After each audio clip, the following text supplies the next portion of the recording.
Good morning. It's good to see you this morning. So good to be in the house of the Lord to sing and to worship the living God who is worthy of our worship and our praise. And I also extend my welcome to those of you who are new here to Grace Fellowship. Thank you for coming and be a part of our worship this morning.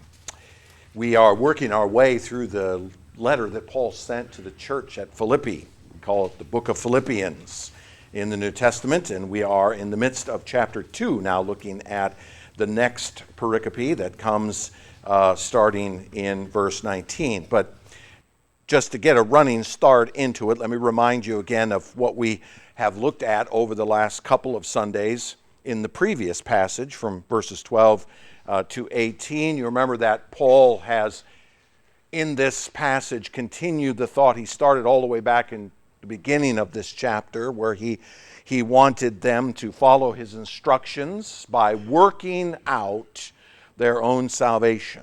He encourages his friends there to make him proud in their unity with one another, their harmony with one another. And there's a number of things that we talked about in the midst of this. Number one, they're to have the right attitude before God. Work out your salvation with fear and trembling. Come before God with the right attitude, knowing where you could have been if he had not been merciful to you. Do so without grumbling or disputing. Do so with a sense of harmony, that you're not developing factions or schisms, that you're unified together one with another, which will make you witnesses in a crooked and twisted generation, make you lights in a world without a moral compass, where we're just going any old way that we want to go. Holding fast, Paul says, to the word of life, holding fast to the message of Christ at the very core of the gospel, at the very center of our own life, so that when Paul is eulogized for his work at the end of his life, when people look back upon him, they'll be able to say that he did not labor in vain, that he had done a work which led to something positive taking place. In a very simplest sense, what Paul is doing is exhorting his Philippian friends to work out, to manifest, to live out what it means to be a Christian. What does it mean to be saved? What does that look like in our lives? What ought it to look like as we live? Which leads us now into a pericope that starts in verse 19. You'll notice that each of these pericopes has sort of a central thought to itself, and so we come to another one. But I would remind you of something that we talked about at the beginning of this letter, and it's the unfortunate reality of preaching through a letter like this, is that Philippians doesn't have a clear rhetorical structure like so many of Paul's other letters do. All right, this is not like Romans, where it starts off with a very clear exposition of theology and Christology and soteriology, and then moves into an imperative section. It doesn't have that. It doesn't have this familiar indicative imperative structure. In fact, it's a deeply personal letter, and so it would be written from that perspective. Paul's writing to friends as a friend. He's not writing as an apostle per se. He reveals his personal thoughts along the way and his personal fears along the way to this body of beloved brothers and sisters. Remember, he talked about, I don't know what's going to happen when it comes to my imprisonment. I might die from this. I might live, but I may die from it. So he speaks in a very personal way about these things. So, frankly, the book has a tendency to meander a bit, okay? Because when you're writing something personal, you don't, sit down and write out a structured outline. You just sort of meander. That's what Paul is doing here. There's really no clear-cut outline to follow. So I would say that each individual pericope is simply another encouragement following the previous one. All right, so the encouragement of the previous one is, work out your salvation with fear and trembling. Do so in order to be witnesses in a crooked and twisted generation. And now he's going to move to a subject which kind of builds on it, but in his mind, he's thinking about that, and he says, well, that's okay, here's what I want to do with that, all right? So what he does here is he follows what he has just written, work out your salvation, with his desire to help them do so, because that's the first thing that would come to his mind. Okay, I want you to work out your own salvation in fear and trembling. how can I help you do that? All right? How can I help you to accomplish that? So what we discover here in these verses is that Paul desires two things. Number one, to send some helpers to them. And number two, to get some news from them about how it's going. Neither of which he can do himself, because he's imprisoned, right? He can't go there. He's under house arrest in Rome at this point, so he himself cannot go there. So he wants to send some helpers to them in order to get some good news from them about how it is going. So he turns to two men that he trusts to consider as possible helpers and messengers in this, all right? So you can see the train of thought.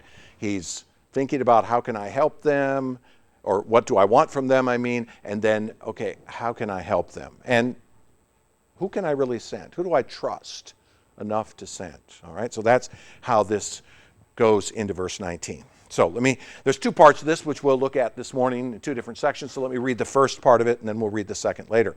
I hope, this is verse 19, I hope in the Lord Jesus to send Timothy to you soon, so that I too may be cheered by news of you. For I have no one like him who will be genuinely concerned for your welfare. For they all seek their own interests, not those of Jesus Christ. But you know Timothy's proven worth. How as a son with a father he has served with me in the gospel.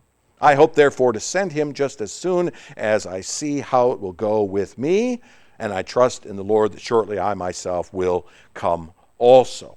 So he comes first to someone who he considers to be his son in the faith. A son in the faith.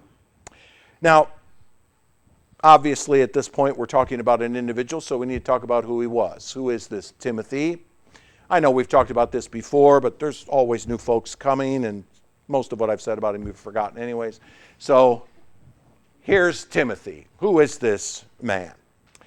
Timothy, we discover, is a native of the city of Lystra, which is in Central Asia Minor. Been there. Went there in 2005. Today it's just a little mound that has never been excavated. There's a city under there somewhere, but never been excavated. But little city in Central Asia Minor. And Timothy was converted by the Apostle Paul on Paul's first missionary journey. You discover this in Acts 16, verses 1 to 3. Timothy is mentioned 25 times in the New Testament. I would say that outside of Jesus, Paul, and the other apostles, Timothy is probably the most well-known individual in the New Testament. He's mentioned 7 times alone in the book of Acts. Timothy's mother was a woman by the name of Eunice. She was a Jew. His father, however, was a Greek, so he was raised in a mixed household, religiously mixed household. And he was not circumcised as a child because his father was a Greek, and normally that would pass responsibility to the father. And so his father was not a Jew, he was not circumcised as a child. But Paul purposely chose to circumcise him before he took him with him on his second missionary journey from Lystra, in order that that issue would be resolved. Nobody would complain about that. So as I said, he joined the Apostle Paul when Paul came back into Central Asia Minor on his second missionary journey as they were traveling towards the west. We are told in the book of Acts that Timothy was well thought of after his conversion. After he'd been brought to faith in Christ in Lystra, he stayed there, you remember, and then was picked up by Paul, but he was well thought of. And this is the reason why Paul brought him along, because he had a good reputation as a Christian in that place after he was converted. Timothy served faithfully during all of Paul's life, his entire life. And he was sent on a number of crucial missions to represent the apostle in the churches in Asia Minor, Macedonia, and Greece. For example, we know that he went to Corinth with the apostle, and later as another mission to it. He was with Paul in Athens in southern Greece. He was sent to Thessalonica. He went into Ephesus with Paul and then went back to Ephesus later. And it would seem, based on what Paul says here, that there was a desire for him even to go to Philippi. So he was someone sent by the Apostle Paul to various places. And as Paul writes here, he says, there is no one like him. There's no one like him. In terms of his service, in terms of his compassion, in terms of his loyalty to the Apostle Paul. In fact, you could make a very good argument that this is the man that Paul trusted the most in all of the people he knew on this planet. Timothy is listed as a co-author of 6 of Paul's letters even. Not just that he was a traveler with Paul, but was actually a co-author on many of his letters and mentioned at the outset. For example, 2 Corinthians, this letter, Philippians, Colossians, 1st and 2nd Thessalonians, and Philemon all mention Timothy as co-authors with the Apostle Paul. In fact, it is possible, I would argue likely, that Timothy was involved in getting the 4 prison epistles that we have out to the various locations, including the one to Colossae and even to Philemon. In my opinion, he was even a consultant on the letter written to the Ephesians.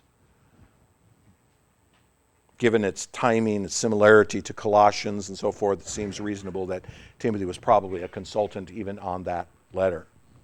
And you could go one step further and point out that the letter that Paul wrote to Timothy, which we call 1 Timothy, is written to the church behind Timothy. And so in a sense, Timothy's not the co-author, but he's the recipient of the letter and nonetheless becomes the liaison through which Paul writes to that church. So you could make a very good argument that Timothy is even the quote-unquote author of that. Now, a question that arises is, okay, what exactly is Timothy's role? What role does Timothy have? Obviously, he's a close friend of the apostle, a trusted messenger and liaison, but what role does Timothy really have? And I'll speak specifically while he's at Ephesus. What is his purpose there as Paul's protege? Many assume that since Timothy is told to preach the word there, okay, 1 Timothy, that he became the pastor of the church there, that he must have been the preaching elder or the pastor in the church at Ephesus. But he was left at Ephesus by Paul, according to 1 Timothy 1:3, when Paul went on what we would call a 4th missionary journey. As the book of Acts closes, it appears that Paul is released from his imprisonment, which means then he then goes back, probably to Asia Minor again. We know that he went at least to Crete where he left Titus, right? So he goes back to Asia Minor. More than likely goes back to Ephesus and maybe even to the interior churches, but most likely to Ephesus. And that's where he leaves Timothy, taking him with him from Rome, taking him to Ephesus, drops him off there to head out and go wherever he's going to go. The implication being that Paul returned to Ephesus for some continuing instruction after the imprisonment mentioned here in Philippians. And Timothy was left behind to finish the work that Paul had started there. So it's more likely that Timothy is simply a liaison of the Apostle Paul to complete what the apostle had taught in the various places that he planted churches. So Timothy wasn't the quote-unquote pastor of the church, but more than likely a liaison of the apostle to that place. Now, yes, he would do some preaching. What would be the primary means by which he would be communicating with the people there? Well, he would be doing so by taking out the scriptures and preaching to them. But I think his primary task was simply to fulfill what the apostle had desired to occur in that place, to fulfill Paul's charge of focus in each church. And that's what you see here. You see the apostle thinking about sending Timothy off to the church at Philippi in order to accomplish some instruction, exhortation, and education of the people at Philippi to help them to finish what he just said they're supposed to do. It seems the most reasonable conclusion. Just as Timothy had gone to Thessalonica to do that, gone up into Macedonia, gone to Thessalonica to help them, and then come back and given a report to the Apostle Paul, it's likely that Paul is considering the exact same thing here. Let me send my friend to you. I would like to send my young friend Timothy. I trust him. I know who he is. I have no one like him, and so I'm going to send him to you, and he's going to help you to do the things I'm talking about here. Not as a permanent addition, but just simply as an ambassador, as someone to go and bring instruction, spend some time, and then return to the apostle for the next job. Now, let's look at what Paul says about this man that he hopes to send to them. He says, as I said, he says, I have no one like him. This is from Paul's perspective, a unique helper to him, a protege and assistant of the highest magnitude. You could put it like this in modern vernacular. This is Paul's right-hand man. All right? This is the guy who Paul trusts implicitly. In many ways, Timothy is an extension of the apostle himself, carrying on the various work that Paul places in the churches. You could almost see the sense in which Paul would go and plow the initial ground of proclaiming the gospel and starting a church, produce a few converts, right, organize an initial church, and then leave the maturing process to a man like Timothy as he would move on to the next location, at least for a time. And then even at times sending him back to churches struggling with things along the way. I mentioned you see this in 1 Thessalonians 3:6. They were struggling with some eschatological matters, and so Paul sends this young man there.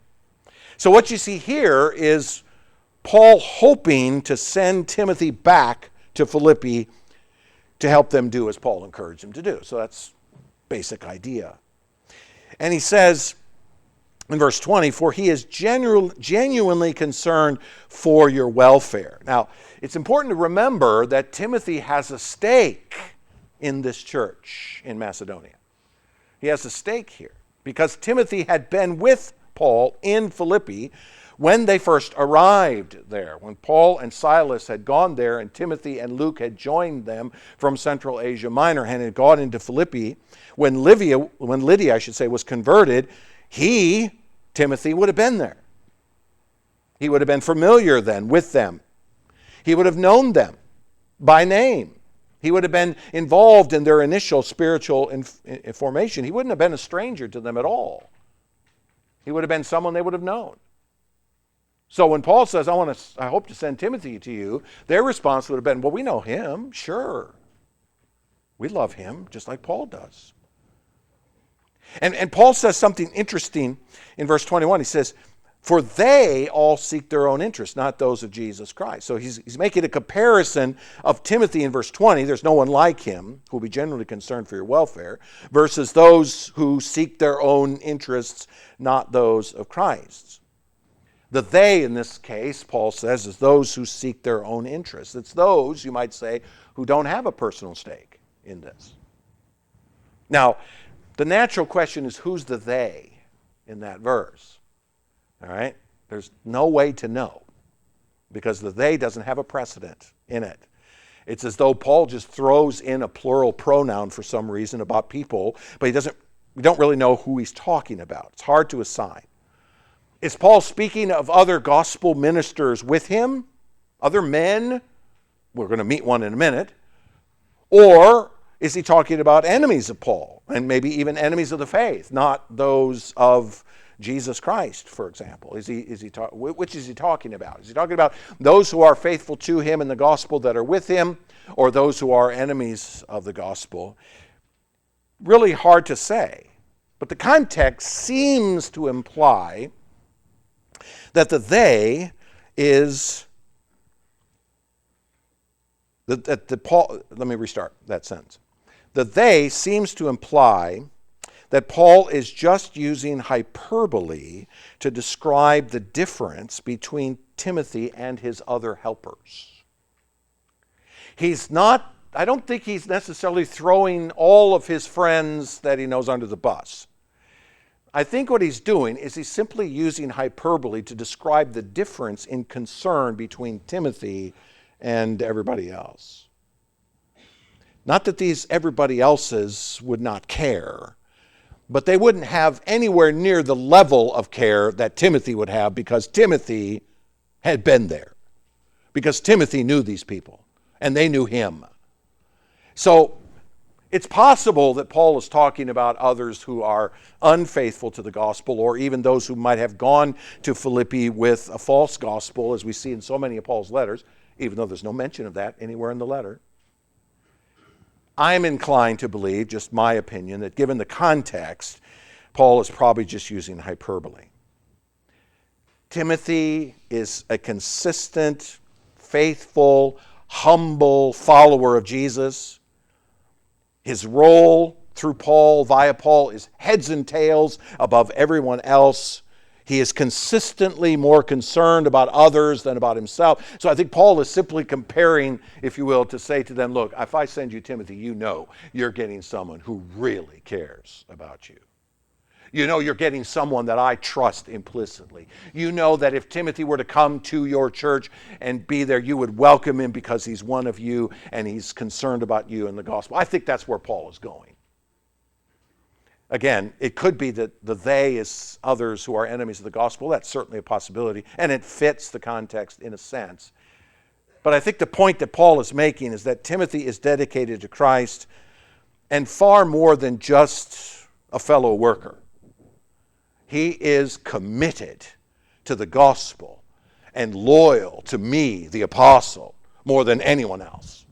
And so if I send him to you, I know, I am confident that when he gets to you, he's going to really help you. He's going to be of true help to you. That's where I think he goes. Either way, the point is, Paul trusts this young man. Very much trusts this young man.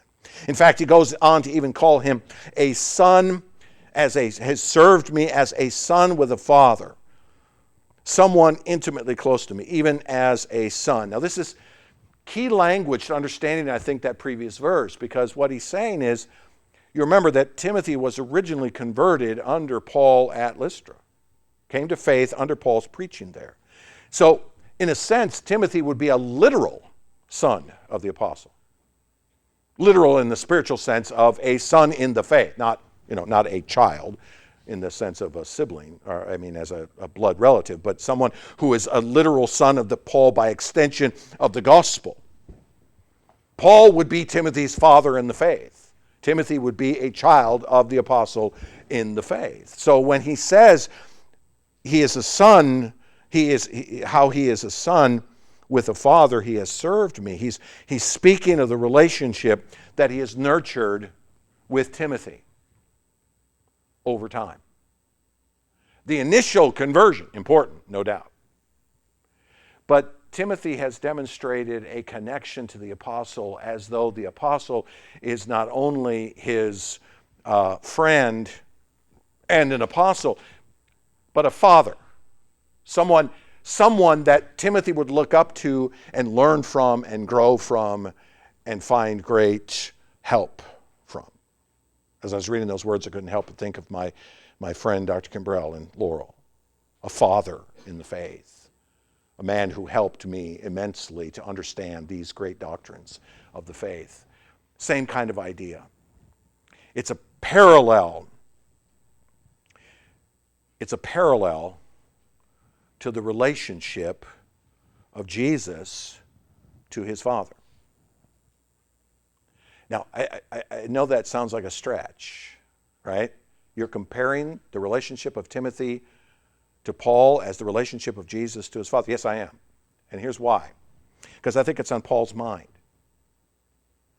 You don't have to go very far back in this letter to see Paul speak of the relationship of the Son of God to his Father, do you? You only have to go back a pericope further, back at the beginning of chapter 2, to see how Paul explains how Jesus comes as the one obedient to his Father, enters into this world and does what his Father commands for him to do in order that his obedience becomes the very way by which he is then exalted above all. That's on Paul's mind. It's clearly on Paul's mind. That Christological sense of who Jesus is on his mind. So when Paul writes these words about him being a son to me as a father, I don't think it's a far stretch to think that Paul is making a comparison of Jesus to his Father, a relationship so intimate, spiritually intimate, that Paul could see Timothy as a parallel to the one of the Son of God with his Heavenly Father. It's not outrageous to see that parallel in this passage because it's on his mind. For Paul, it was a relationship built on mutual trust and a willing humility on the part of young Timothy. Yes, sir, Paul, where would you have me to go? Oh, you want me to go to Thessalonica? All right, I'll take the journey. I'll go there. And he did. You want me to go to Philippi and see those people? Hey, I love those people. I'll go there. What must I do?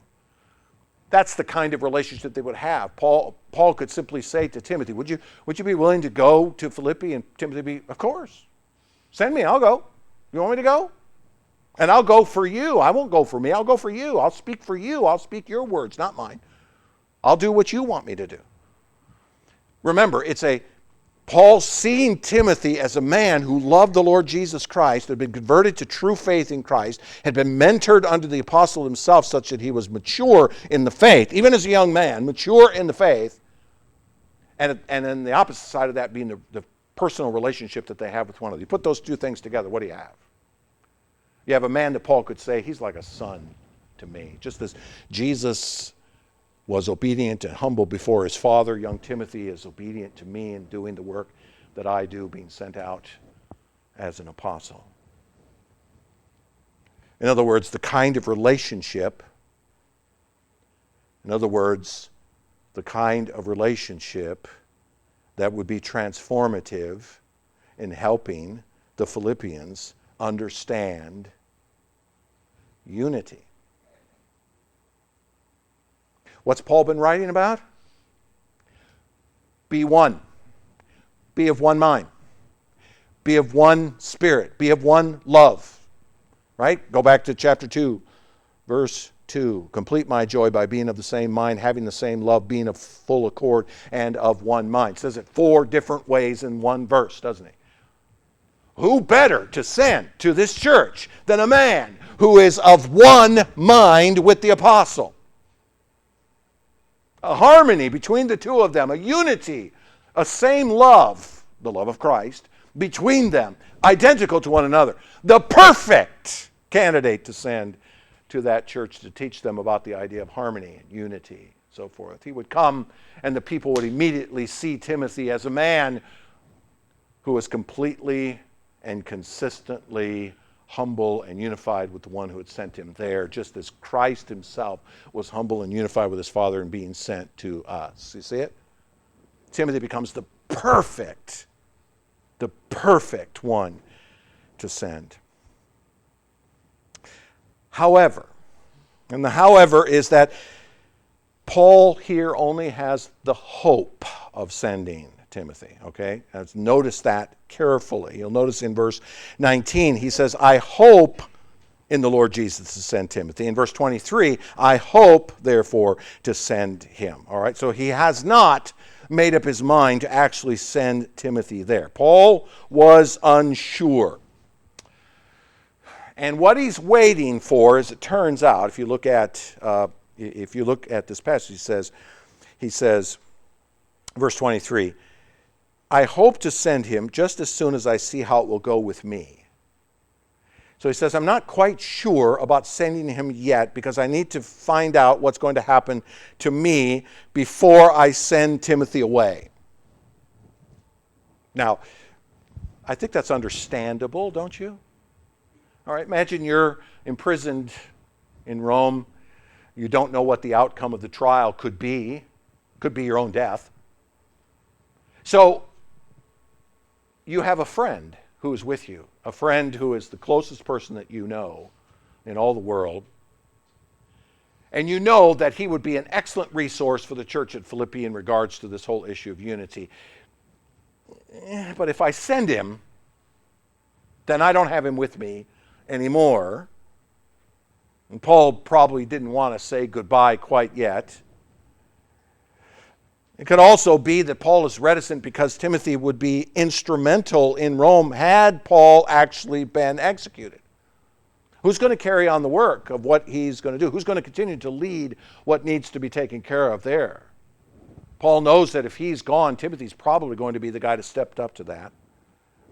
Or it could be that Paul is thinking that Timothy could be useful somewhere else, depending on the outcome of this imprisonment. In other words, if Paul says, well, if I do manage to get out of this, right, if I do manage to get freed, then maybe it'd be best if Timothy was with me so I could send him somewhere else rather than to you, because I could go back to you, and Timothy could go somewhere else or whatnot. I mean, there's all kinds of possibilities, right? So Paul is kind of unsure about whether to send Timothy, but he says, I hope to do so. I think what I glean from that is that Paul is sitting here writing this letter to the Philippians and saying, look, I know the perfect guy to send to you, and I would really like to send him, and I'm hoping to be able to do so, but right now I can't. Right now I just can't. Maybe it will be. Now, the reality is there is absolutely no evidence anywhere in the New Testament that Timothy ever went to Philippi. We have nothing indicating that he was there. We know he was there at the initial establishment of the church, but we have nothing else. And we do know that the Apostle Paul went to Ephesus after his incarceration was completed, after he was released, but nothing indicates that he went north into Macedonia. Nothing indicates that he went to Macedonia. He might have, but we have no record of it. It's possible, of course, that Paul, traveling from Rome, would have gone through Macedonia to get into Asia Minor. It's the perfect geographical road, but there's no indication of such. So we just don't know.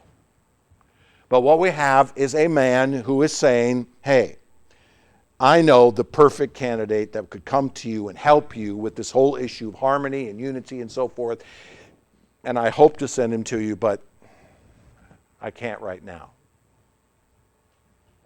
So Paul turns to another man. Who he calls a fellow soldier in the faith. I'm picking on that particular phrase, even though he calls him other things. A man by the name of Epaphroditus.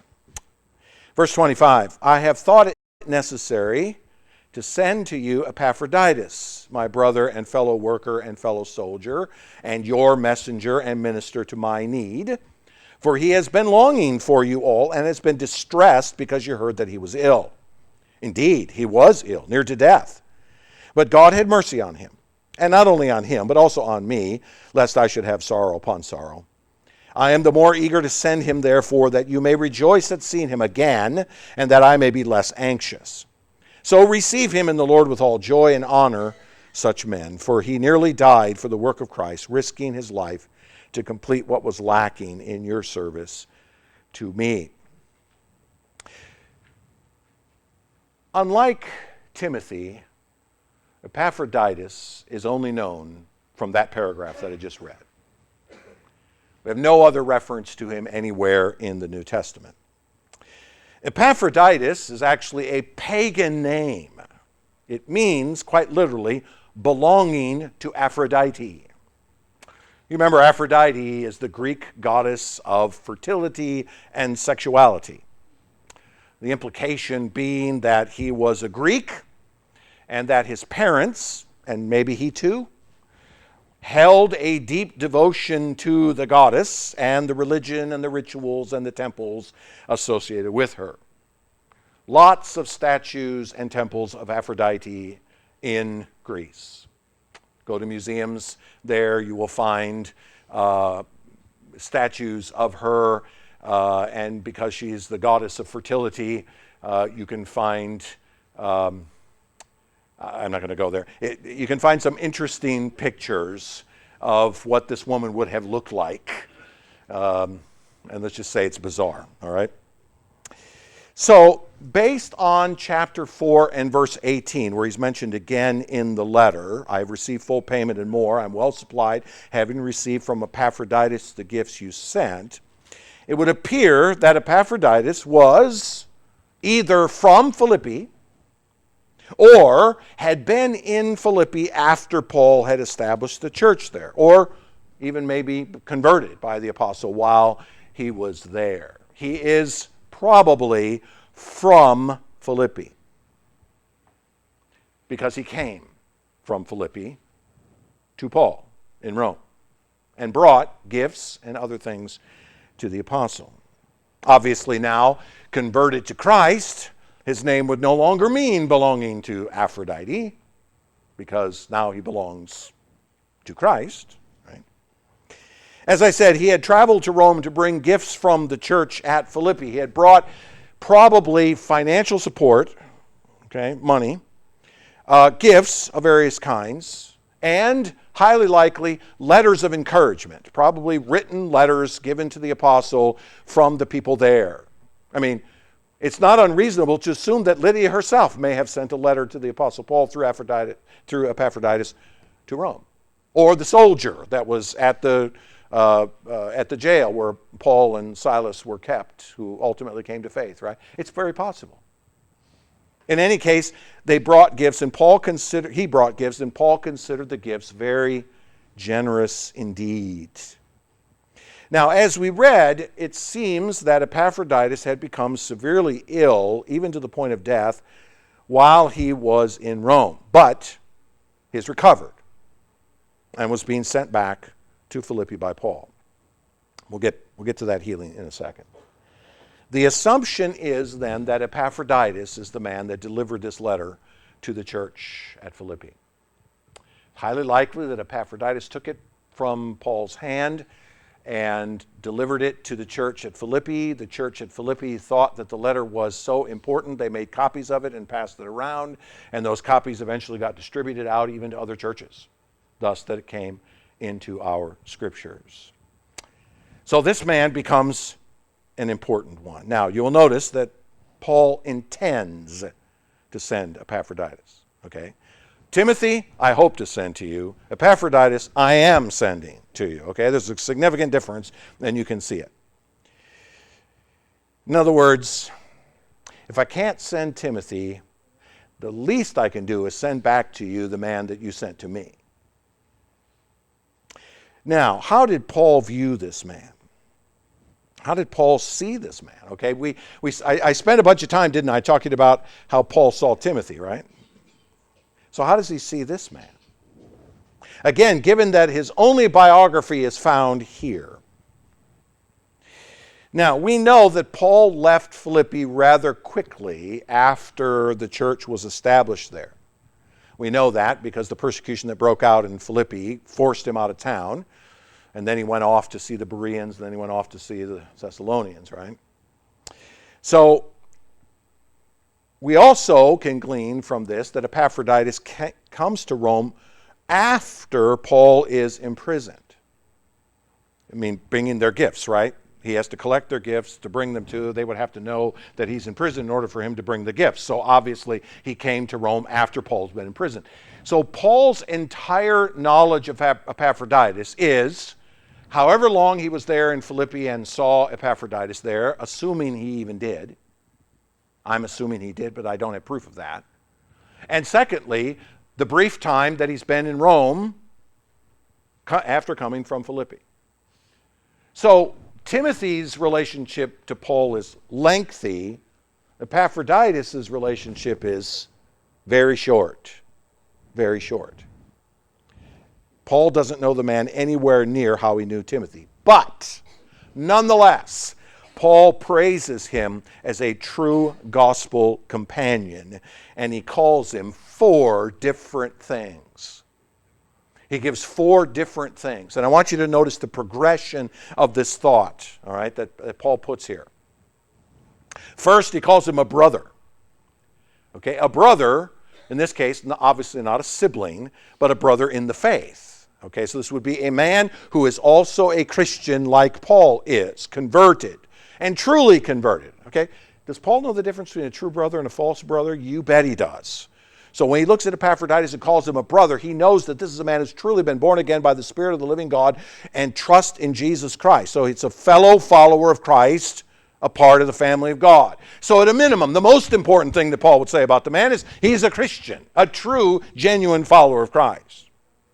But then he goes a step further to call him a fellow worker. Not just a fellow follower of Christ, but a fellow worker. A fellow minister of the gospel. a fellow minister of the gospel. Certainly there in Rome, but also, based on what we read, in Philippi. And potentially even other places, which we'll come back to in a second. So not only is he a brother in Christ, but he's a fellow worker in this gospel. He's not only one who's been born again, but he's also one who has actually been involved in the propagation of the gospel to the world. Thirdly, he's a fellow soldier. He is someone who is fighting the good fight of the faith against the same kinds of oppositions and persecutions that Paul himself had been enduring. You see the pattern here. You see the progression here. He is a follower of Christ who works with me and has struggled through the same persecutions and oppositions and sort of things that I have had to endure, that Christians here in Rome are struggling with, or even the Christians at Philippi had been dealing with, because we know there was persecution there. That's what drove Paul out of town. And then finally he calls him your messenger and minister to my need. Not only one who is a believer and a worker and a soldier, but one who's a minister to my need, a friend from amongst his friends at Philippi.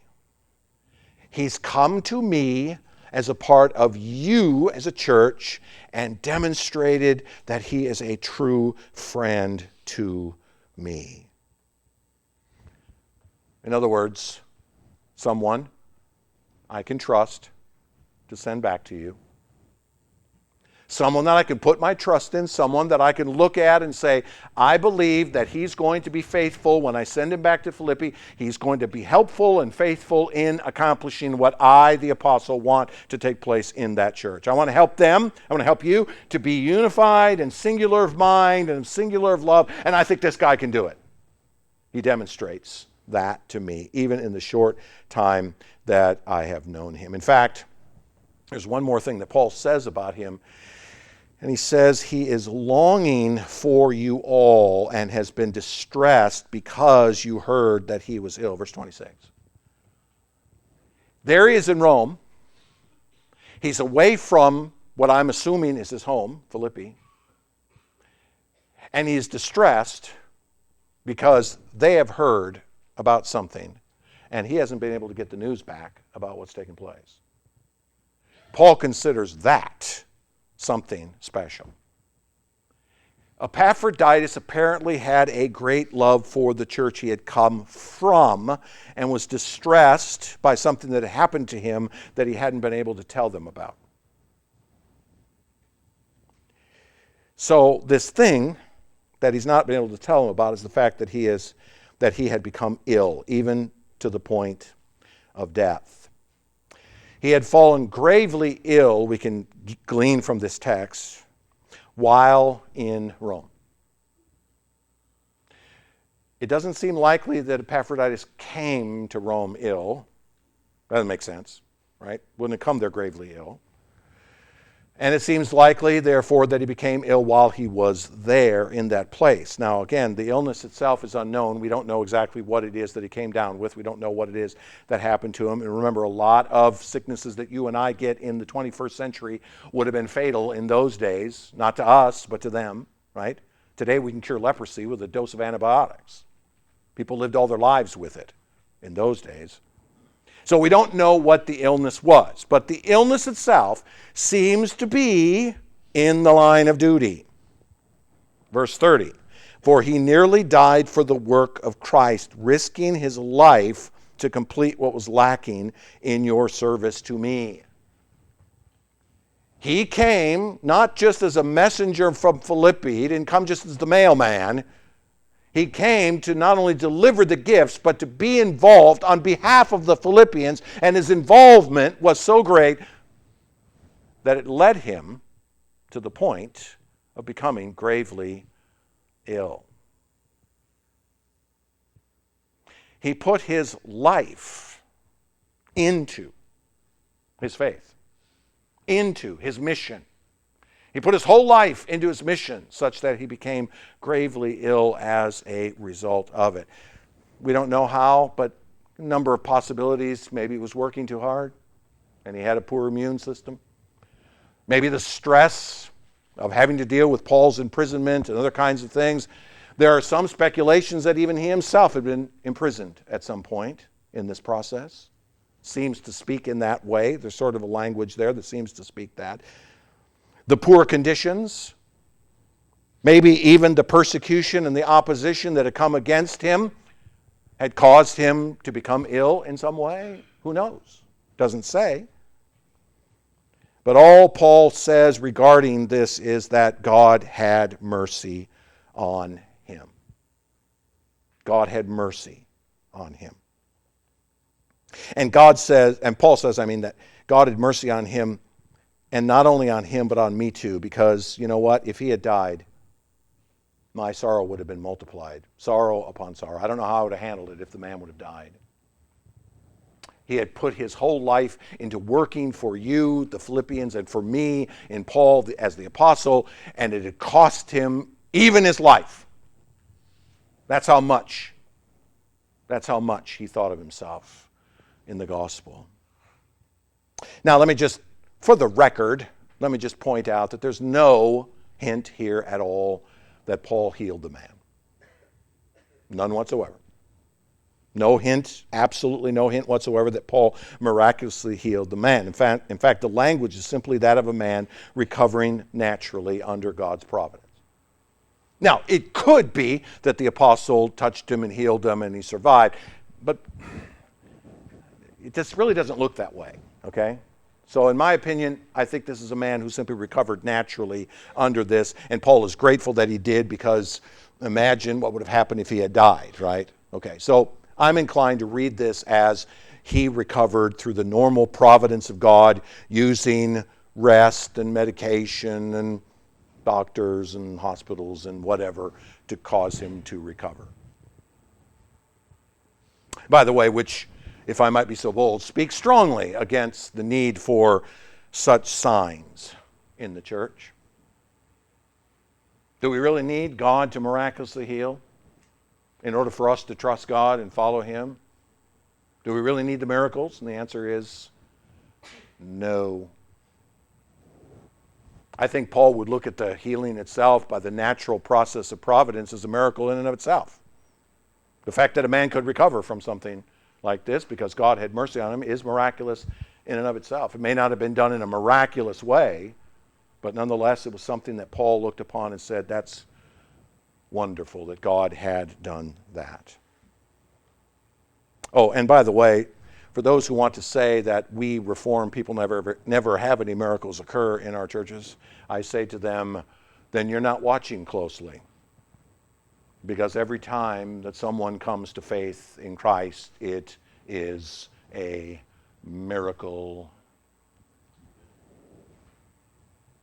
So, Paul's intention to send Epaphroditus back to Philippi is because he had recovered. See it? The intention to send Epaphroditus back is because Epaphroditus is like, the people at Philippi are distressed about the fact that I got ill. They don't know what's happened to me. I want to go back and show them that I am fine and that the Lord is merciful to me. And that becomes the very reason that Paul wants to send him back. He wants the man to return home to be a great encouragement. Verse 28, I'm the more eager to send him, therefore, that you may rejoice at seeing him again, and that I may be less anxious. So receive him in the Lord with all joy, and honor such men. Now, let me remind you of something that you've probably forgotten. This is a book about joy. It's a book about rejoicing, which is the verbal form, right? It's about joy and rejoicing. It comes out at the very beginning. It's the key element of this letter. Even as we noted at the beginning, it's going to be used a number of times. So Paul comes back to his topic here. I'm going to send you a man who you know and who has recovered from a grave illness, even near to death, so that you may be filled with joy. Because joy is at the heart of unity. Now, we'll get to that in the next pericope, starting in chapter 3.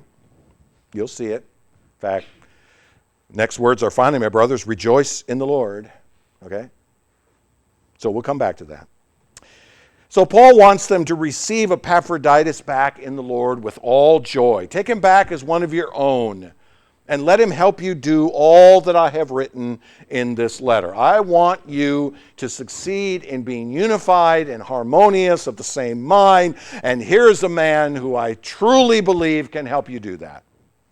He could show you what unity looks like. He could show you what harmony looks like. Hey, if nothing else, he can come to town and tell you about my connection to Timothy. All right. So what do we do with this? Right? You're sitting there thinking to yourself that all along, aren't you? Okay. So he's talking about Timothy. He's talking about Epaphroditus. So what? These are people that lived and died 2,000 years ago. Right? What do we do with this? And I must confess that even until Friday afternoon, I wasn't exactly sure how to apply this. So I'm walking around right here, as I typically do. And this thought came to my mind. Occam's razor. Okay? You know what Occam's razor is? Occam's razor is that when you have a conundrum of some sort, the solution to it is usually the most simple. In other words, the most simple solution is usually the right one. All else being equal, right? I'm sifting down his original razor to that. So I'm thinking, okay, what's the simplest here, all right? The simplest here is this. It is obvious, don't you think, that Paul believed that the church at Philippi needed help by qualified men to accomplish the unity and harmony that he was promoting in this letter. Even as I said at the beginning, what can I do to help you to be unified? Okay, so when you read this, you come away from the obvious conclusion, which is that Paul thought it essential to send some men back. I hope to send Timothy eventually, and I'm going to send Epaphroditus. But the obvious conclusion to this is Paul believed, as an apostle, that church at Philippi needed some men to help them. Now, that's exactly the same ecclesiological reality you see in Ephesians 4 when Paul writes the letter. And by the way, the letter of Ephesians is contemporary to this one. It's on Paul's mind. What's he thinking of in Ephesians 4? And God sent to the church apostles and prophets and evangelists and teachers and pastors for the maturing of the church. The local church needs to be led by called and qualified men in its pursuit of spiritual maturity.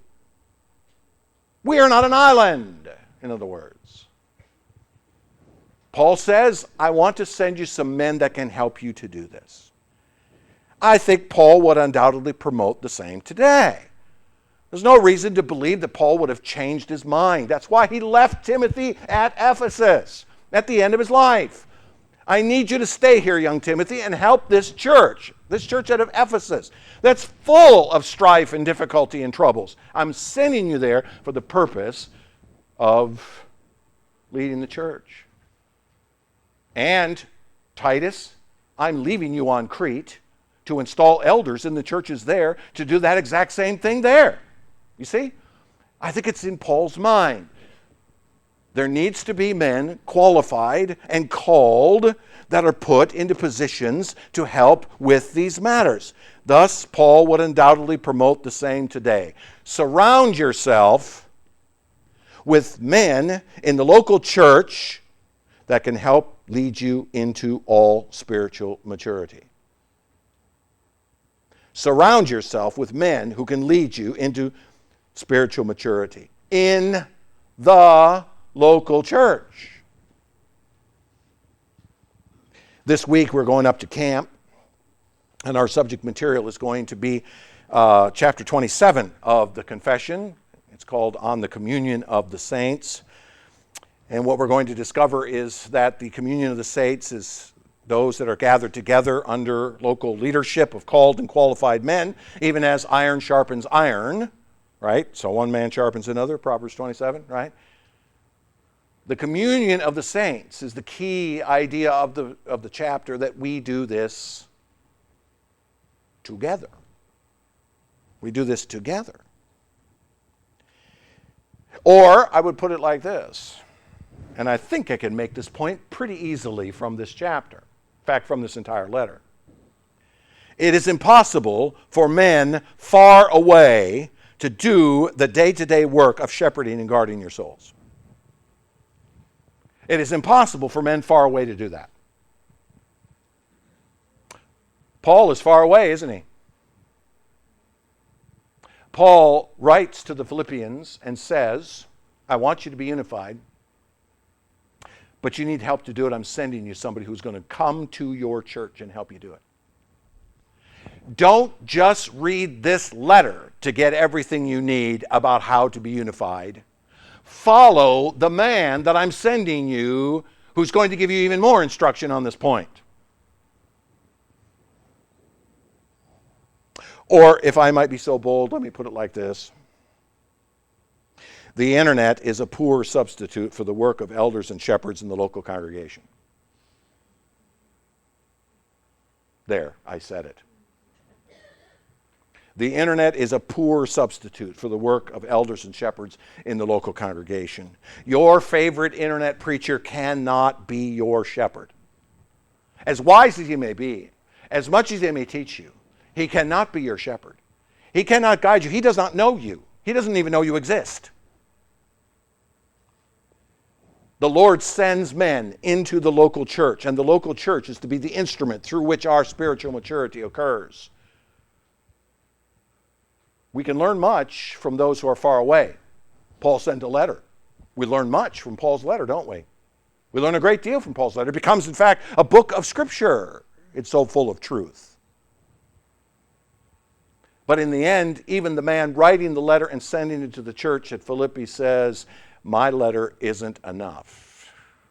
You need men to guide you, shepherd you, and lead you. The unity and harmony of the local church starts with called and qualified men who serve as the spiritual shepherds of the flock, shepherding the congregation of which they are amongst. If Paul wrote Hebrews, I don't think he did, but if he wrote Hebrews, he says in Hebrews 13:17 to obey your leaders and follow them as men who must give an account. This is what we must do. Our harmony and our unity starts from those that God calls, separates to himself as the leadership, and then puts over us, and we should be shepherded by these men. So let me put it to you this way, folks. When you want to make an appointment with me to come and talk about something that's going on in your life, you are not wasting my time. You are not busting in to my time, okay? You're not keeping me from doing something else, because that's what I'm supposed to be doing. Come. Let's talk. Or any of these other elders would say exactly the same thing. We are here to do what Paul intended for Timothy and Epaphroditus to do. Help you grow in your faith. Which has, of course, along the way, struggles and stumbles and difficulties and problems that you may need help overcoming. That's why we are here. And besides, they pay me to do it.